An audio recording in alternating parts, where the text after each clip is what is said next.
That night, I was alone at home, almost falling asleep.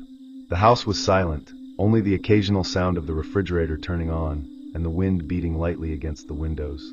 I was already with the lights off, rolling on my cell phone before going to sleep, when I heard a strange noise coming from behind.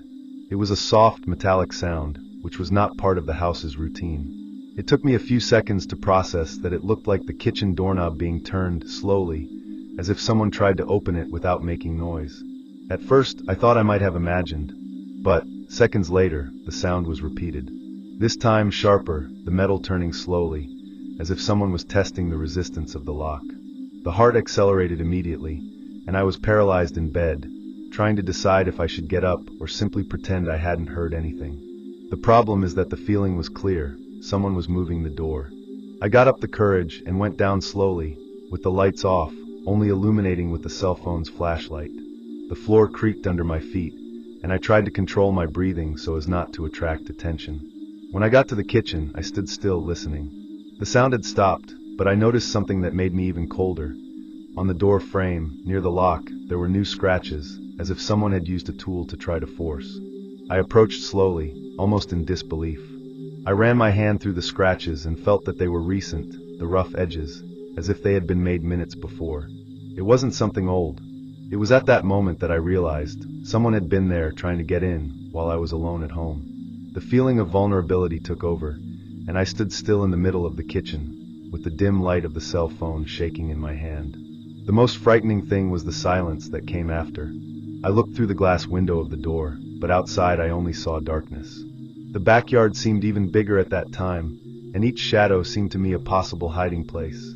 The fine rain hit the ground, and I wondered if anyone was still there, just waiting for me to go back to the room. I decided to check all the other doors and windows.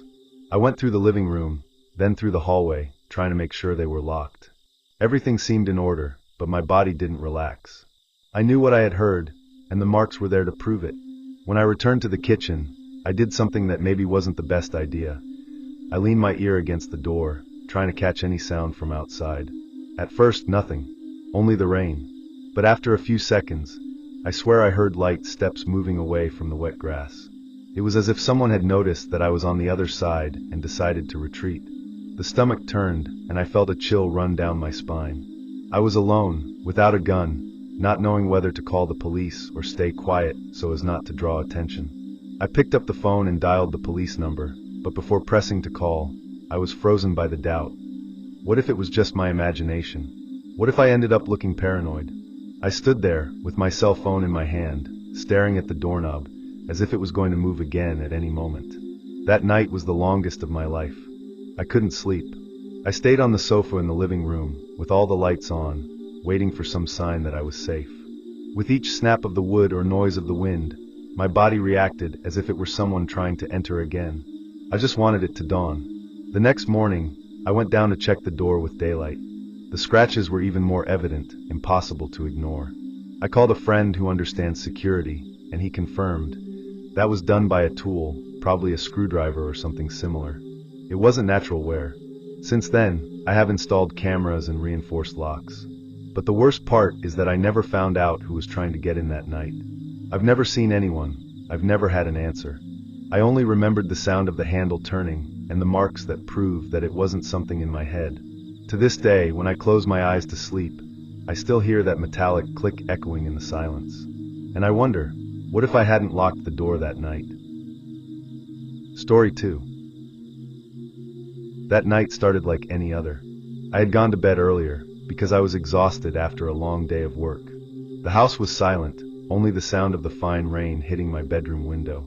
I was almost falling asleep when I heard a noise that was not part of the routine. Firm but slow steps in the hallway.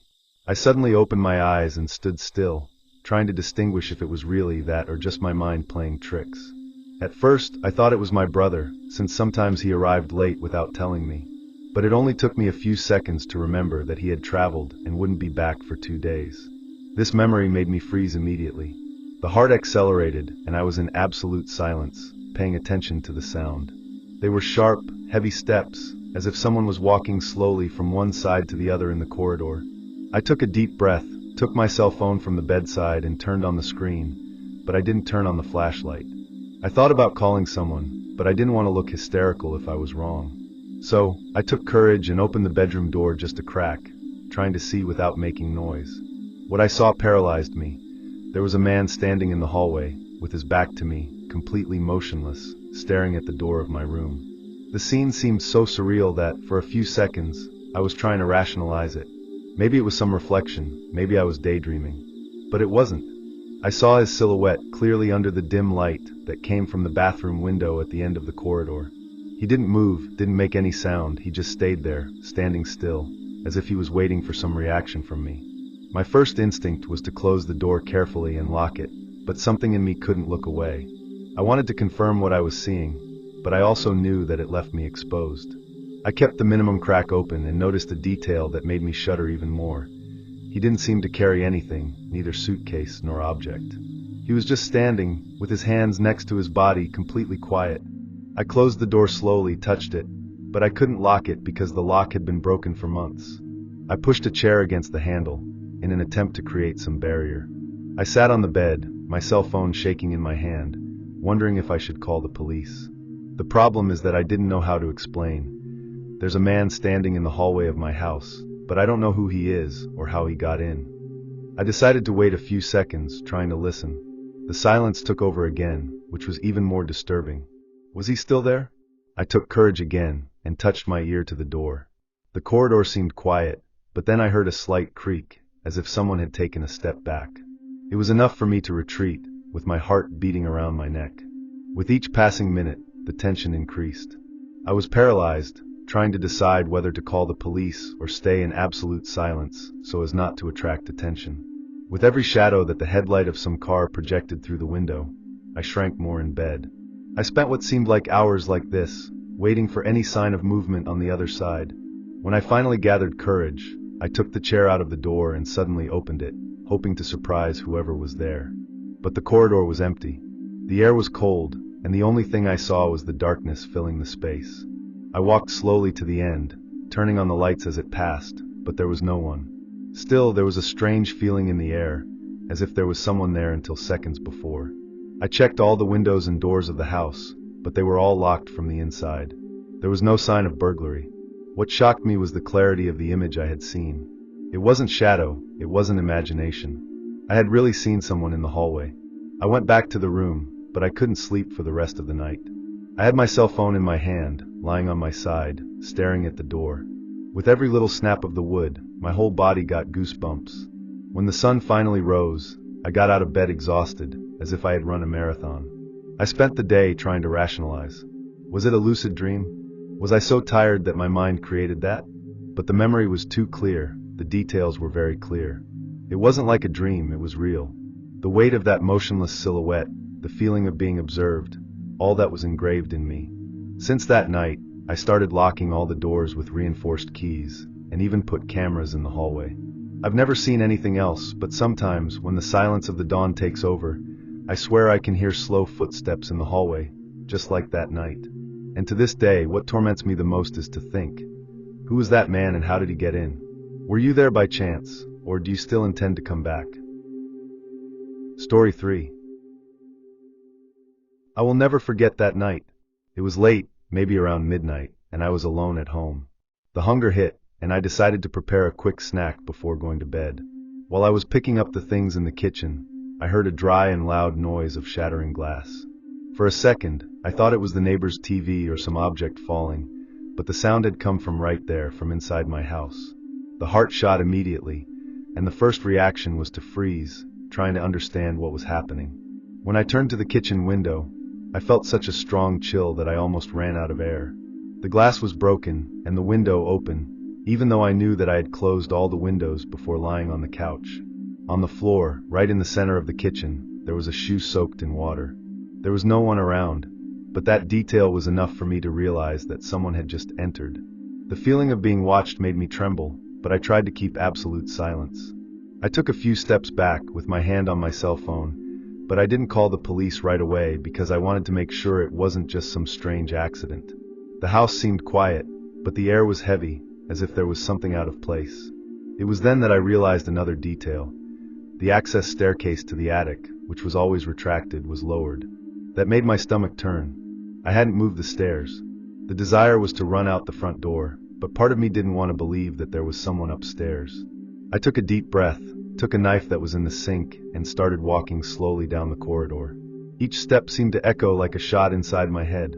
The stairs were standing still, coming down from the ceiling, dark, inviting or challenging, I didn't know. I only know that a part of me knew I needed to look, as much as I was afraid of what I would find. I climbed slowly, step by step, trying to control my breathing. The attic was poorly lit, only with a remnant of light coming from a crack in the roof. The air there was stuffy, and I smelled dust mixed with something strange, like wet mold. When my eyes adjusted, I saw a silhouette squatting near the corner. It took me a few seconds to realize who it was. It was my neighbor. He was soaked, with his hair dripping and his gaze fixed on me, as if waiting for me. I didn't say a word. He just stood there, quiet, taking a deep breath, as if he were in a trance. I was paralyzed, not knowing if I ran, if I spoke, or if I just pretended I didn't see him. It was a surreal scene, me in the middle of the attic of my own house, facing someone who shouldn't be there. Suddenly, he got up slowly. The movements were slow, but they carried something threatening, as if he had all the time in the world. The silence was only broken by the noise of water dripping from his coat on the wooden floor. I had the knife in my hand, but I felt completely helpless. The proximity, the way he tilted his head watching me, all this left me with the feeling that I wouldn't get out of there alive. My survival instinct finally spoke louder. Without thinking, I took my cell phone and dialed the police number, talking fast and low that there was an intruder inside my house. He didn't react when he saw that I called. He just stood there looking, as if he were studying my every move. His calmness was much worse than if he had run towards me. While talking to the police, I slowly retreated down the stairs, without taking my eyes off him. The attendant told me to leave the house immediately, but every step seemed like a huge risk. I went down and ran to the front door, locking it from the outside. I waited in the car, with the windows closed, my heart racing, watching every shadow inside the house through the window. It was the longest minutes of my life until the car arrived. When the police came in and went up to the attic, my whole body was shaking. A few minutes later, they brought him handcuffed, and I was shocked. He was really my neighbor, the man I greeted every day in a cordial way, without ever imagining something like that. He didn't explain anything. He didn't resist. He didn't say a single word. He just lowered his head when they put him in the car. One of the policemen commented that he seemed altered, perhaps under the effect of something, but no one could understand what he was doing hidden in my attic.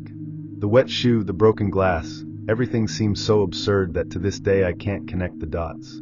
I spent that night without sleeping, trying to process what had happened. I had known that man for years, and I never noticed anything strange. The idea that he could be watching my routine, waiting for an opportunity, made me panic. I changed all the locks and even installed cameras, but to this day, every snap of the wood on the ceiling makes me look up. The most disturbing thing is that I never had a clear explanation. The police didn't tell me what he said, if they said anything. I just know that, since that night, I never felt completely safe inside my own house. I always wonder how many times he may have been there without me noticing. And to this day, when I pass by the kitchen and see that window, already changed and reinforced, I remember the feeling of helplessness I felt when facing someone in my attic. Someone I thought I knew. Story 4. I always thought that my house, although old, was quiet. But there was something that always bothered me, the basement. Since I moved, that space has never given me confidence, and I avoided going down there unless I really needed to. The strange thing is that, for weeks, I started to hear metallic noises coming from there, almost always at the same time, around midnight. At first I tried to rationalize, thinking they were just old pipes, since the house had decades. But as the days went by, the sounds became clearer, sharper, as if something heavy was being dragged. The discomfort grew so much that I began to pay attention to the clock.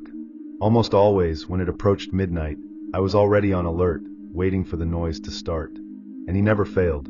Sometimes it sounded like the sound of currents beating, other times like a metallic object falling on the cement floor. This started to make me anxious, to the point of losing sleep.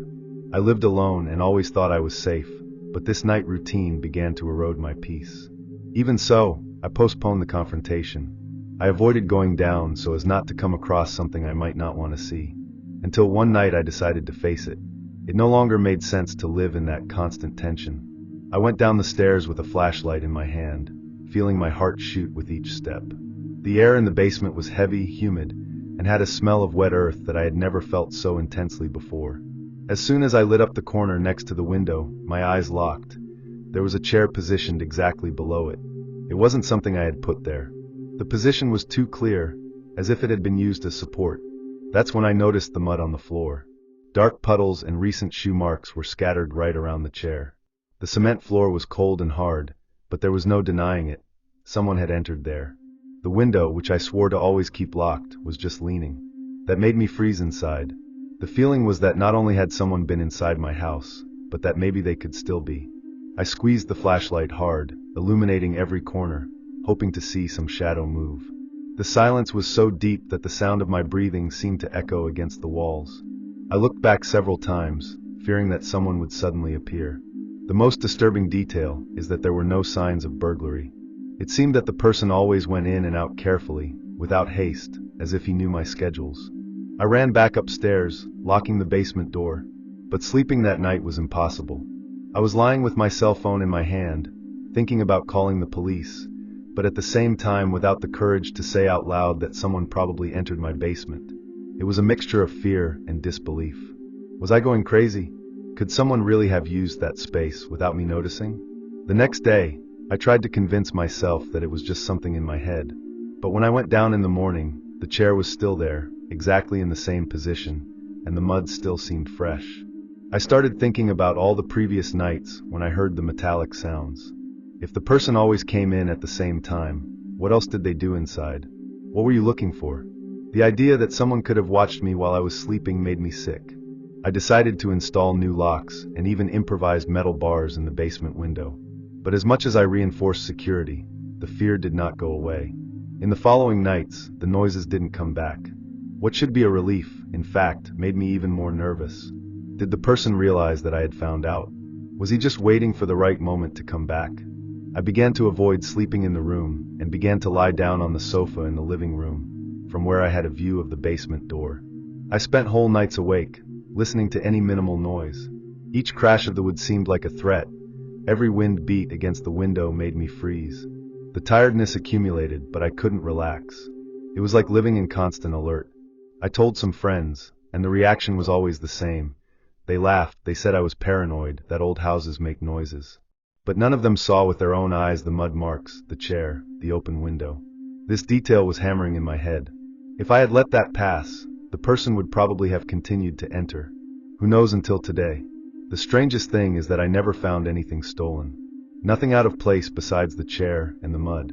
This made me think that maybe the person's goal was not to take anything material, and rather observe, or worse, wait for an opportunity.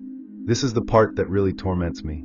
The feeling that he was not an ordinary thief, but someone with intentions that I can't understand.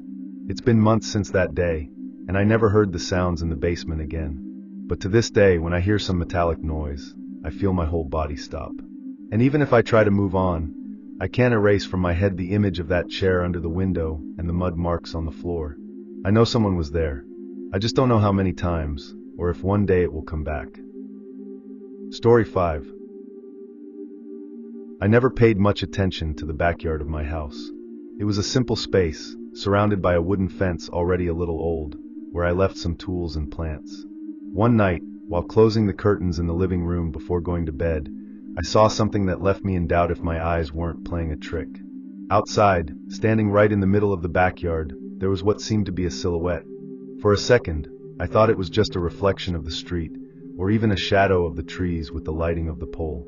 But then the figure raised one of his hands and waved slowly. My heart raced at the time. I stood still, holding the curtain, not knowing what to do. I've never seen anything like it, and for a moment, I thought maybe it was a drunk neighbor or even someone trying to play a trick. But when I blinked and looked again, the figure was still there, motionless, with his arm down. I closed the curtain quickly and stepped back, trying to think about what I had just seen. I took my cell phone, but I didn't have the courage to call anyone at that moment, afraid of looking ridiculous if it was just imagination. I tried to convince myself that it was nothing, but it was impossible to ignore the cold that ran down my spine. I turned on the TV and turned up the volume, as if the noise would give me some feeling of normality. That's when I heard the first steps. Light, slow, stepping on the wood of the balcony. It was unmistakable. I was completely motionless, with the remote control in my hand, paying attention to each sound. The heart seemed to beat so hard that I thought it could be heard outside. I got up slowly and walked to the front door barefoot, trying not to make noise. Before I even got close, I heard the handle being turned. First lightly, as if someone was testing if it was open, then harder. I held my breath and leaned on the floor, looking through the lower crack of the door, trying to see some shadow movement. And I saw feet still turned inward waiting. I took a few steps back, terrified, and stood behind the couch. I didn't know if I should call the police, if I should make some noise to scare the person, or if I should be quiet. I tried to get the cell phone, but I realized that my hands were shaking so much that I could barely unlock the screen. The noise of the doorknob continued for a few seconds that seemed endless, until it suddenly stopped. Silence took over the room, but I knew the person was still there. After a few minutes of absolute silence, I took courage and went to the side window, lifting the curtain a little. Outside, there was no one on the balcony, but I saw something that left me even more shocked. The backyard gate was open. I clearly remembered having locked it earlier, because I always do it at dusk. The padlock was hanging, as if it had been opened easily, or worse, with a key. I ran to the back of the house and locked all the windows. I turned on all the lights, as if it could drive away whoever was out there. But the more I tried to rationalize, the clearer it became that someone had entered the backyard on purpose, knew where they were entering, and probably knew the routine of the house. It wasn't an accident, nor a lost curious. It was someone who knew exactly what he was doing. I went back to the living room and stared at the door for long minutes. I thought about calling the police, but what was I going to say? That I saw a shadow waving in the backyard, and someone trying to open the door? Without evidence, it would sound like paranoia. Still, I opened the emergency app on my cell phone and left it ready to dial, in case the doorknob moved again. The night seemed to have no end. I sat on the couch, without turning off any lights, just listening. At one point, I had the impression of hearing footsteps again, but more distant, as if someone was circling the side of the house. I even looked through the curtains a few times, but I saw nothing but the darkness of the street and the light rain that began to fall. Every small snap or noise of the wind made me jump. When dawn finally arrived, I went to the door very carefully. The balcony floor was wet and covered with shoe marks, going back and forth several times. They weren't the footprints of someone passing by chance. It was someone standing there, insisting. That made me even more nervous, because it meant that the person stayed long enough to leave those repeated marks. In the following days, I couldn't relax. I bought new locks, security cameras, and started sleeping later and later, listening to any minimal noise. I never saw the silhouette in the backyard again, but to this day, when I close the curtains at night, I feel that same cold run through my body. And I always wonder, who was out there? And what did you want when you waved at me before trying to get in? Story 6. I got home that night already past midnight, tired after a long shift at the hospital. The way home had been quiet, only light rain on the car window and the deserted streets. I entered the garage and immediately noticed something that made me uncomfortable. The front door was leaning against it. I always double-check if I locked it before leaving, so that didn't make sense. The heart raced, and for a few seconds, I stood in the car wondering if I should call the police before getting in. But as nothing seemed out of place seen from the street, I took courage and decided to check. With my hands shaking, I pushed the door carefully, trying not to make noise. I turned on the hallway light and didn't see anything strange.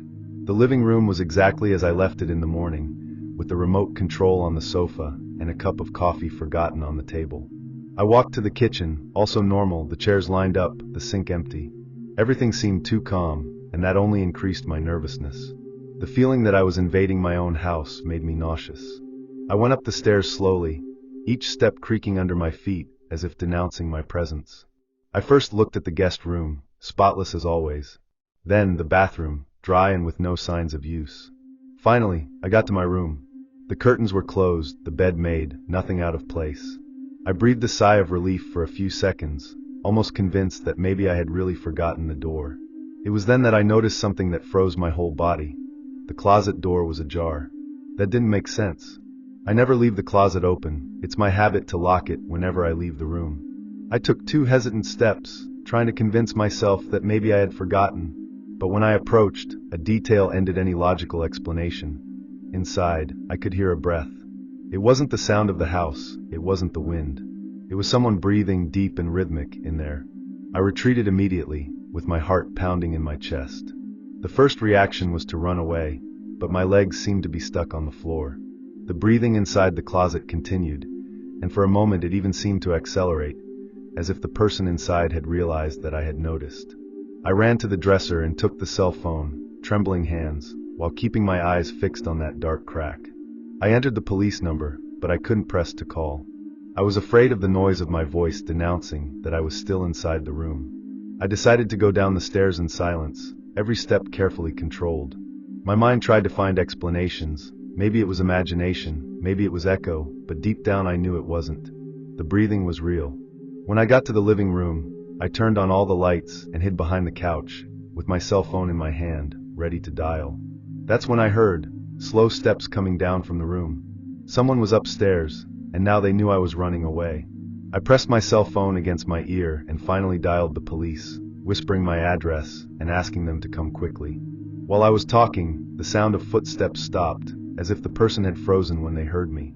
The silence was even worse than the steps. I held my breath, waiting at any moment to see a shadow in the stairwell. The minutes dragged on like hours until I heard sirens in the distance. The blue lights reflected on the walls of the room, even before I saw the vehicles. I jumped and ran to the door, opening and waving desperately. 2 police officers entered quickly, guns in hand, went up the stairs and went straight to the room.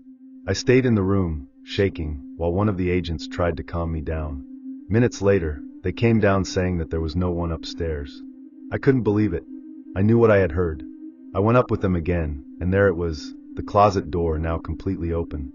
Inside, only hanging clothes and stacked boxes, nothing out of place.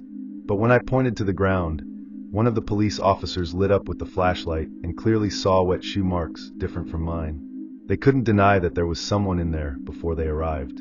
They scanned the entire house, including the backyard, but found no signs of invasion beyond the unlocked front door. They said that maybe someone had run away before they arrived, but there were no exit marks. I knew, however, that the person was there, hidden a few meters from where I slept every night. In the following days, I couldn't stay home alone. I changed the locks, installed cameras, and even changed the position of the bed, but the fear continued. Every night I woke up scared, finding to hear the same breath inside the closet. Even today, I can't go through that room without feeling a chill down my spine. And to this day I wonder, who was hiding in the closet? And what would have happened if I had opened the door at that time? Story 7. I got home on any Tuesday, tired after spending the whole day at the university. As soon as I opened the door, I noticed something strange. The TV was on. It wouldn't be strange if it was on a channel that I usually watch, but it was on a shopping channel, something I never left on. At the time, I thought that maybe I had bumped into the remote control in the morning before leaving, or that I had let some friend move when they came to study. I tried not to give it too much importance, but that feeling of something out of place was hammering in my head all night long. I looked through the rooms to make sure no one was there. The apartment was small, and I knew every corner. I checked the bathroom, the kitchen, the cabinets. I even looked under the bed, more on impulse than because I believed I would find someone. Everything was in place. I decided that it was just paranoia because of the accumulated fatigue, but inside the idea of someone having been there made me restless. I locked the doors and windows and went to sleep, even suspicious. In the following days, small things began to catch my attention. A mug that I remembered leaving in the sink appeared on the clean drainer. My coat, which I always left on the chair, was folded on the bed. Sometimes, when I got home from class, the feeling that the air inside the apartment was different bothered me, as if someone had passed by minutes before. Everything seemed detailed, but when it was added, it began to seem impossible to ignore. On a Friday night, I was fiddling with the computer when I heard a creak coming from the ceiling, exactly in the attic area. At first I thought it was wood popping, but the noise was repeated, as if someone had moved up there. My building was old and had a difficult-to-access attic, which I never used. My heart raced, but I tried to convince myself that it was just rats or some animal. Even so, I couldn't sleep well that night. I told the situation to some friends, and they all laughed, saying that I was seeing something for living alone. But inside me I knew there was something wrong. So I decided to buy cheap security cameras over the internet. I installed one in the living room, pointed to the back door, and another in the kitchen. The plan was simple: record anything strange while I was away. I thought it was an exaggeration at first, but I needed proof that I wasn't going crazy. In the first week, nothing happened. I watched the recordings every night and saw nothing but the normal routine of the apartment. Until on the 8th day, it finally happened. I came back from the university, checked the videos, and almost dropped the notebook from my hands. At 2 a.m., the camera in the room clearly showed the back door opening slowly. A shadow entered, closed the door silently, and disappeared from the range of the camera towards the corridor. The blood froze in my veins. I paused the video several times to make sure I wasn't seeing it wrong. It was a person. There was no denying it. Someone was entering my house while I was sleeping. Reviewing the recording more often, I noticed another detail. The figure held something similar to a backpack, as if he had brought things with him. The camera didn't show where it went later, but by the layout of the apartment, it could only have gone towards the attic. The next night, I stayed awake, pretending to sleep, with my cell phone in my hand ready to call the police. The silence of the house was broken, once again, by the creak coming from above. I knew I wasn't imagining. There was someone there in the attic. I didn't have the courage to go up alone, so I lay down, sweating cold, until dawn. When I left for university, the fear that that person was just waiting for me to leave almost made me skip classes. I decided to show the recordings to the police. They came to my apartment and inspected the attic. They found food packages, a bottle of water, and even a dirty blanket. Someone was really living up there, going down at night when I slept or when I left for college. I couldn't believe what I saw. It was as if I had shared my space with a stranger for days, without realizing it. The police told me that it was probably a street invader, someone who found a place to hide. They also said that it could have been worse, that I was lucky not to have been attacked. But that didn't bring comfort. The thought of someone walking around my house while I slept made me nauseous. I changed all the locks, put bars on the windows, and even considered moving. Even today, even after moving to another apartment, I have difficulty sleeping peacefully. I always check locks several times before going to bed and still keep cameras in all rooms. The most disturbing thing is to think that if I hadn't put those cameras, maybe I would never have discovered that someone was watching me so closely. And I ask myself to this day, what did this person do in the hours when he was hiding in the attic, listening to my every step around the house? What if he had never left of his own free will? Thank you very much for your company until the end. Your support is what gives life to this channel. If these stories have caught you, don't forget to leave your like and comment on your opinion. And if you are not yet part of our community, sign up now to receive the next real horror stories.